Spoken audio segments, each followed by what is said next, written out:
आज के वचन के लिए हम देखेंगे लूका लिखित सुसमाचार उसका चैप्टर 1 और वर्स 38। मरियम ने कहा, देख मैं प्रभु की दासी हूँ, मुझ में तेरे वचन के अनुसार हो। तब स्वर्गदूत ने उसके पास से चला गया। जब प्रभु यीशु मसीह के जन्म होने वाला था तो प्रभु की एक दूत आता है एक कुंवारी के पास जिसका नाम मरियम होता है। और जो दूत आया था उसके पास वो कौन था?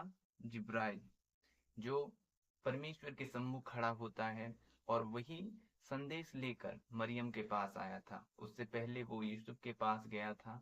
मरियम जिसके साथ उसका निर्बंध हुआ था, विवाह नहीं हुआ था लेकिन मंगनी हो चुका था। और वो आता है और उसको कहता है, तू नारी में से धन्य है। तू धन्य है जिस पर परम प्रधान की दया हुई, परम प्रधान की करुणा हुई। और वो आता है और कहता है कि तुझ में परमेश्वर की आत्मा का डेरा करेगा और तू गर्भवती होगी, तू पुत्र प्रसव करेगी और उसका नाम इमानुएल रखना, उसका नाम यीशु रखना।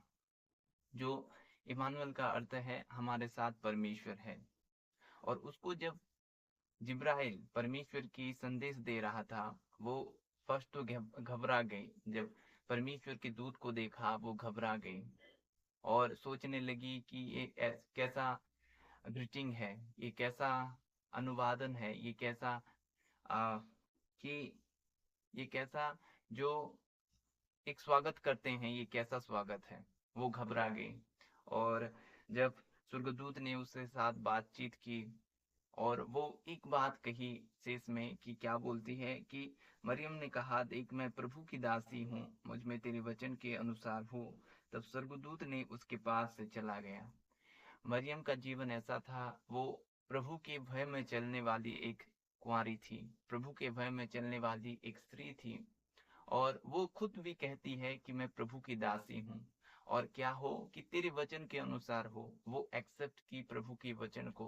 कई बार हम वचन को सुनते हैं, कई बार परमेश्वर हमें वचन के साथ बातें करता है और बहुत बार हम वो वचन को सुनते हैं और वो वचन को हम भूल जाते हैं। कई बार ये आपके जीवन में भी हुआ होगा कि आप वचन सुनते हो और उस वचन को आप भूल जाते हो। कुछ समय तो याद रहता है और वो वचन आप भूल जाते हो। लेकिन यहाँ पर मरियम एक बात कहती है कि मैं प्रभु की दासी हूँ। यानी वो पहले से ही प्रभु की भय मानने वाली एक स्त्री थी और उसके वो परमेश्वर के साथ चलती होगी, इसलिए परमेश्वर उसको चुना। इसराइल में मरियम को चुना। इसराइल में बहुत सी स्त्री होंगे लेकिन परमेश्वर मरियम को क्यों चुना?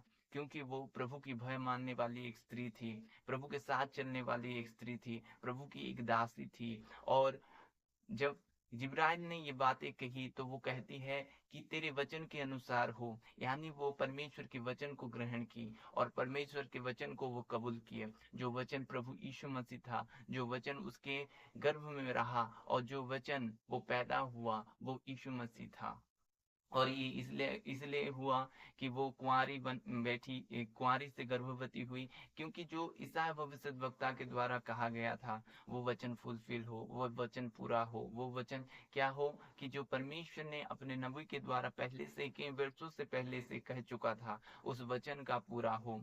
और यहाँ पर मरियम प्रभु के वचन को ग्रहण करता है। मरियम क्या करती है कि प्रभु को वचन को ग्रहण करती है, प्रभु के वचन को एक्सेप्ट करती है। जो संदेश वाहक कौन था? दूत था। और वो प्रभु के संदेश को भेजा। कई बार ऐसा होता है कि हमें संदेश मिलता है और संदेश मिलते ही हम उस वचन को तुच्छ जानने लगते हैं। उस वचन के साथ हम क्या करते हैं कि एक्सेप्ट नहीं करते, उस वचन को हम ग्रहण नहीं करते।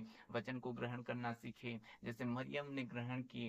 कि क्या बोली कि मैं प्रभु की दासी हूँ और तेरे वचन के अनुसार मुझ में कार्यकारी हो। इससे पहले जिब्राइल कहाँ गया था? यूसुफ के पास गया था और यूसुफ के पास वो बतलाया, यूसुफ को बतलाया। जब यूसुफ ने क्या किया कि मरियम को ग्रहण करने के लिए, मरियम को ग्रहण करने के लिए क्या किया? वो इनकार किया। मरियम के बाद वो यूसुफ को गया, माफ करें, मरियम के बाद वो यूसुफ के पास गया। उसके बाद इलिसाबेत के पास पहले वो गया था कि यूहन्ना का जन्म हो, यूहन्ना का जन्म हो। और यूहन्ना के विषय में लिखा है कि क्या करेगा कि प्रभु के मार्ग को वो सीधा करेगा। यूहन्ना का काम ये था कि प्रभु का मार्ग को वो सीधा करे।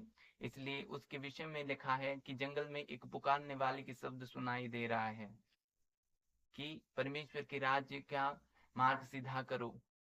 उसका काम ये था कि वो परमेश्वर के राज्य का क्या करे, कि उसके मार्ग को वो सीधा करे, यीशु के आने तक उस मार्ग को वो प्रिपेयर करे, उस मार्ग को वो तैयार करे।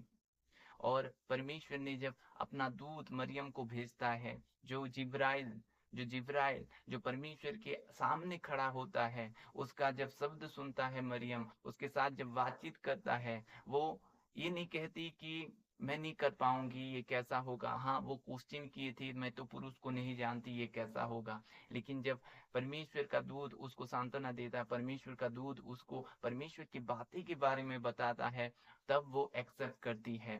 तब वो एक्सेप्ट करती है और कहती है कि देख, मैं परमेश्वर की दासी हूँ और तेरे वचन के अनुसार मुझ में हो।